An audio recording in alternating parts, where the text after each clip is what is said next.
Hey, and welcome to the very, very first episode of the Running Around the World podcast. I'm Nick Angiers. And I'm Liam Watson. For this podcast, for those of you who aren't aware, is about running marathons in various countries, hence the name.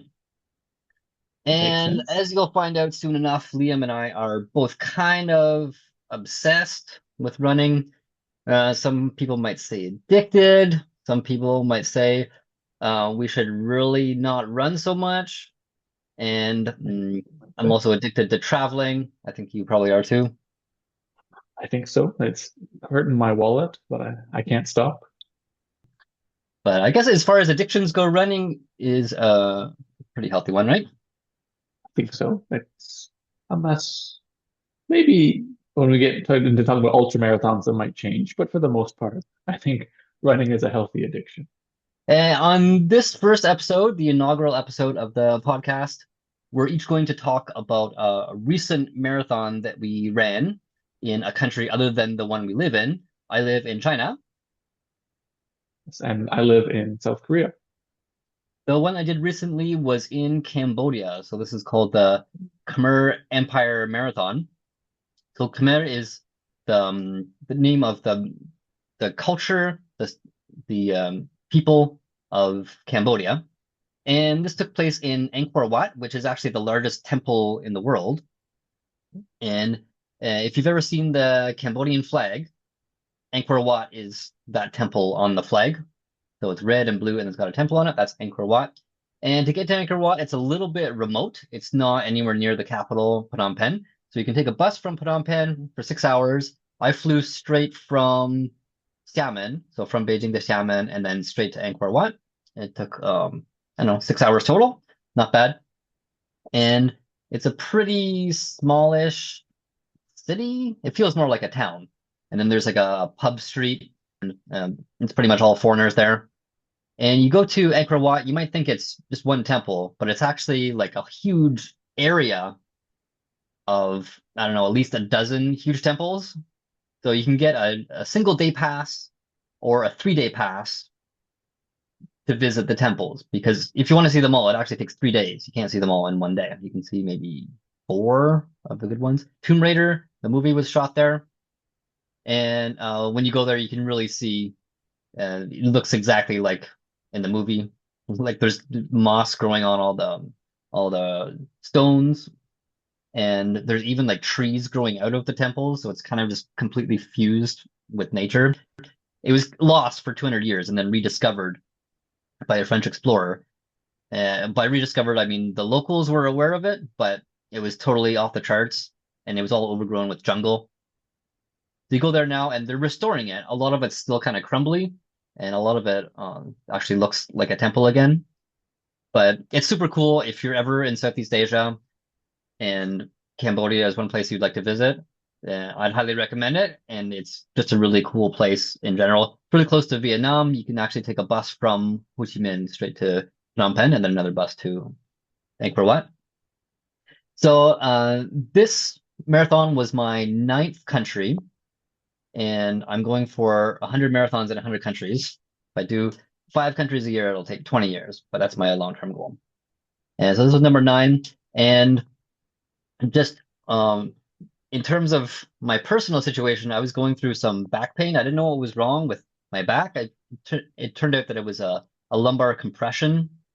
And it wasn't an injury or anything. It was just from sitting on a chair with no back for way too long. And I didn't find that out till later. But up until a few days before the marathon, I still wasn't sure if I was going to be able to do it, just because every time I ran, it just got worse. Like, oh, I don't want to do a marathon and then I won't be able to run for 2 or 3 months or whatever, right? So I mostly rested the 2 weeks leading up to it, which means my legs were really weak and I didn't know if I was going to hurt myself by running it. But 2 days before it, it was once I picked up my race kit, I was like, okay, I'm doing this. I'm committed. So I did it and I was fine. I took a slow. My time was 5 hours, 12 minutes, which is about 40 minutes slower than my fastest time. But I still made it, and it was the most beautiful course I've run so far. It's just amazing. Like you go there and you visit and it's amazing, but when you're running through it for 5 hours, it's just so quiet and peaceful. It's all jungle and temple. And we even went through a village.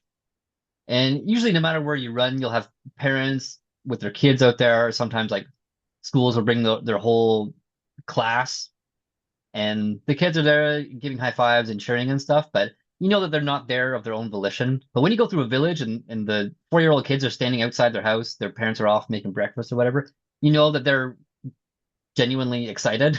So it's just so much more fun to see them having so much fun. You go through this village, there are like roasted pigs hanging along the side of the road. Some of the villagers are even giving out like free drinks and free snacks and stuff. As for the conditions, we started at 4:30, which is very common in Southeast Asia. When people hear that, they're like, "What? You start running at 4:30 in the morning?" But yeah, in that part of the world, you really have to get an early start because of heat stroke or avoiding heat stroke, I should say. We started at 4:30, beginning with a speech from the president of Cambodia, which is awesome. And then the first, right at Gunoff, it was raining, so they gave us rain jackets, like the disposable raincoats. And fortunately, it stopped after about half an hour. So we got a little bit wet and then dried off. And after that, it was fine. The conditions were great. It was actually nice and cool because of the rain early in the morning. Very, very flat course. And yeah, it was quite well organized. It was their ninth year. And Cambodia has really good tourism resources, and they know they do. That's kind of what they rely on. They don't have a lot of industry, so they put a lot of work into their tourism. The registration fee was a little bit more expensive than you might expect. It was $100, and the fee for the temple area itself is like 58 Canadian dollars. Everything we say is in Canadian dollars, by the way, because we're both from Canada. And we'll keep doing that until someone complains and then maybe change. Mm. But yeah, just to go in and see the temple complex, there's a fee for that. You can't just go on your own. And a lot of that goes to, the staff and also helping to restore them. And you just go that one time, so it's worth it. And if you register, then you'll also get a free day pass. So I took a tuk-tuk. Everything is by tuk-tuks there, which is a motor, like a three-wheel motorcycle, around the whole area. I had gone with a group the day before for a tour, but with the pass, you can basically take a tuk-tuk along the course and check out the route and all that. So I did that, and I was glad I did. And it was really well marked too. Sometimes you get lost, like the one I did in Laos, I got lost. And then in Mongolia, in Ulaanbaatar, it was just a loop course, so 10-kilometer loop and then a 2-kilometer switchback. But it was really unclear when you were supposed to do the switchback and come back. So that's very frustrating, especially after 40 kilometers. You're like, where the hell do I go? But no, this one was really good. All right, so let's get on to your marathon. Which one did you run? All right. Right. So this summer I got to take kind of a lengthier trip than usual, and I was in Vietnam for about 4 weeks. I did a few races, but today I'm going to mention a full marathon I did in Nha Trang. And Nha Trang is in my opinion, a beautiful city. Many people feel that way because there's lots of tourists. It's right on the beach, and as long as the weather is nice, it's a pretty nice place. I'm not very good at preparing ahead of time, so things like finding a hotel or just anywhere to stay, I usually leave to the last minute. And this time I really lucked out because the random hotel I found on whichever app I used happened to be about a 5 minute walk from the start line, and I had no idea until after I got there. So I was happy off the bat. So I've made some big mistakes in the past with not having a place to stay anywhere near the start line. But yeah, so I got there, I guess, 2 days before, and it was my first time in the city. I've been to Vietnam before for another couple of races, but never to Nha Trang. And the beach was beautiful. My first time being like by the sea in Vietnam, and of course very hot. For those of you who have not been to Vietnam, it's, as I'm sure you know, it's in Southeast Asia and quite toasty. So the race itself also starts at, I think this one was 4 a.m. and we had a I guess a 6 hour time limit. It was 6.5 hours, but I thought it was 6 hours, which was really good to hear while I was running that I had a lot more time than I thought I did. But yeah, so we started at 4 a.m. and I'm also very bad at kind of getting enough sleep before a race like this. I'm sure you probably felt this in Cambodia or any of these other races. It's hard to know when to sleep for any race, let alone one that starts at 4 a.m. And I feel like there's a point where you can be stuck, like, should I just stay up all night or should I sleep early? And it's hard to find that Wait. balance. So yeah, maybe in total I had 3 or 4 hours of sleep the night before. I tried to sleep early, woke up, went back, could not. And, oh, if I sleep again, I'll miss the race. So, anyways, I finally made it out. Took the long 5 minute walk to the start line, and registration. All that was very easy. I've done a few races in Vietnam before, and I have some friends who are into running who live in Vietnam and are Vietnamese, so they can help me a lot with registration. Um, I tried to register through I guess, a Vietnamese website. So I needed a Vietnamese bank account. That was kind of complicated. But if you register early, most of the big races do have English websites where you can register separately. But this one, I was lucky. The English website said registration was closed, but the Vietnamese website said it was not. So I was able to get in still. So I made it. But anyways, I'm on the start line, and it starts right on the beach. There's a beautiful kind of kind of a landmark, a white tower. I'm totally blanking on the name right now. I took lots of pictures and videos in front of it, but anyway, it's a very kind of iconic place. If you go to Nha Trang, that's one of the most famous places you'll see. And we start there, and we run around inside the city for about maybe close to 20 kilometers, just under 20 kilometers. Then we get back to the start line, and then we go along the beach for the rest of the way. So while it's still dark, we get the city out of the way, and then I guess they stop blocking the streets so people can get to work and go about their lives. And then we just run along the beach so they don't have to worry about blocking too much traffic. And we get to run with a sunrise on the water. People are starting their days on boats, stretching, doing Zumba on the beach, and it's just very positive. Minus the fact that it also gets very hot very quickly after that point. But yeah, the race itself I thought was very nice. It wasn't a great performance in terms of a time or personal record, but I think I was getting close to that 6 hour cutoff because I was stopping, taking pictures, and doing some walking. I should also mention it's kind of odd, but I was running in a dinosaur costume, It's which not odd with you. I guess This yeah, is it's normal not for it's Liam. yeah, it's my normal running attire. People ask me, what do you wear when you run in normal clothes? And I said, or what's your time when you run in normal clothes? And I say, well, these are my normal clothes. Um, but yeah, so that once the sun comes up, it gets very hot in that. And this time I also was uh, running and carrying a Vietnamese flute with me, and I would play some songs as we go. Because on a previous trip in Vietnam, a runner I met gave me that as a gift, and I enjoy music, and I thought that was a fun way to spread some cheer and have a great excuse if my time is not very good. So I was busy playing the flute. Um, but yeah, now that I've done them a few times, so I kind of recognize some people, see some similar faces. And one of the highlights of this race is that, I guess before this, I mentioned I live in South Korea. So I saw some runners with some Korean some Korean language on their shirts. And so as they passed, I said, like, oh, like go Korea, 안녕하세요, 화이팅, things like some basic Korean phrases, and they were surprised. Why is this dinosaur with a beard that doesn't look Korean or Vietnamese? What? What is he doing here? What is going on But here? yeah, what's going on? It's 4 a.m. Am I dreaming? Probably. Um, and then I got surprised shortly after, as then one of the Korean runners passed me, and instead of saying anything like hello or way to go dinosaur, he just said Ulleungdo.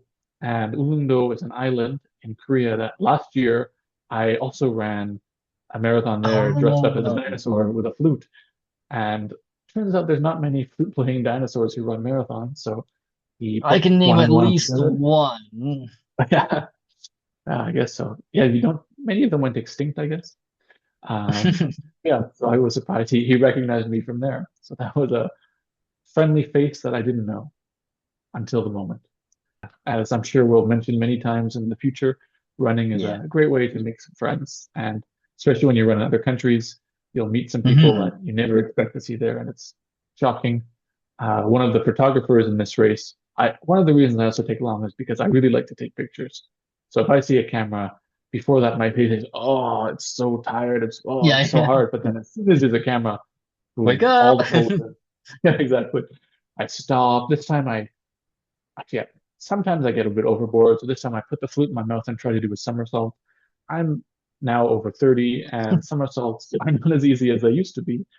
And so sometimes I regret that, but nonetheless I did that. And while I did that, the photographer said, "Hey, I took your picture in Jeju Island in Korea." And it turns out he recognized a dinosaur from there who also stopped to take pictures instead of running. So it's a small world. But yeah, so Indeed. I got through that, and the whole course itself is very beautiful. After the sun comes up, there's very little shade, so that is one of the Mm. downsides. But if you're looking for a beautiful course, I definitely recommend it. And one other very unique thing about the Nyanjang Marathon is, well, first off, like two things. You finish on the beach as well. So for me, I didn't Mm. see anyone else doing this, but as soon as I finished, I just ran straight to the beach and into the water, Mm. which I think is intuitive. Why would you do anything else? I Mm. quickly found out that's one of the reasons you might not want to do that is if you have any kind of chafing, and believe it or not, running 42 kilometers in a dinosaur costume might give you a little bit of chafing. Salt water will really make it sting. So I felt the pain of that. I'll bring a water filter next time to get rid of that salt before. A life Uh, straw.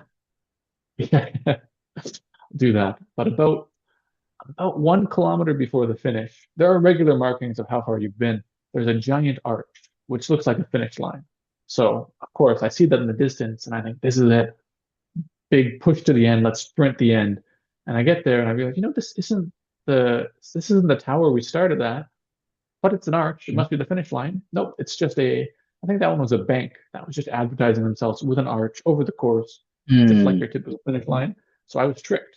And then I saw in the distance another maybe 800 meters. Oh, there's the finish line. So I picked it up, went again. Nope, just another advertisement. Oh, Uh, like a mirage. uh, exactly. And it was happened 2 or 3 times. I can't remember the exact number now. But so when it finally came for the real ending, I was kind of skeptical, but I made it and finished just over 6 hours. And when I was close to the 6 hour mark, I thought at that time, I thought the time limit was 6 hours. So I was panicking. Mm. But I checked another sign that said "Okay, 6.5 hours." I thought, great, I can walk to the end. No worries. And I did that. And right at the finish line, another unique thing is they don't have any like massages, sports massage, or things like that, but they had these really comfortable chairs. And if you sit in these chairs, people will give you a free hair wash. It was sponsored by a shampoo company, and who cares about washing the rest of your body right away? Some people went straight for the hair wash, and yeah, I guess it smelled nice, I'm sure. Because of my dinosaur hat, it was hard to access my hair, and I went to the ocean anyway, so I did not get to enjoy that. But I'm sure many people enjoyed a nice head massage with a hair wash. That's the first time I've heard of that. I didn't even know they had hair washing, or in some people's cases, head washing at these things. Yes. Mm. And so it was a beautiful course. It definitely sounds Oh, like. yeah. And by going along the beach, you don't mean like you were actually on the sand, right? There Wait, was a I path should along the beach. clarify. Yeah. We were on a normal road for cars, but just beside the beach. I actually considered doing that one, but it didn't quite fit in with my schedule. It would have been really rushed to get there from, I think it was the weekend after the Angkor Wat one.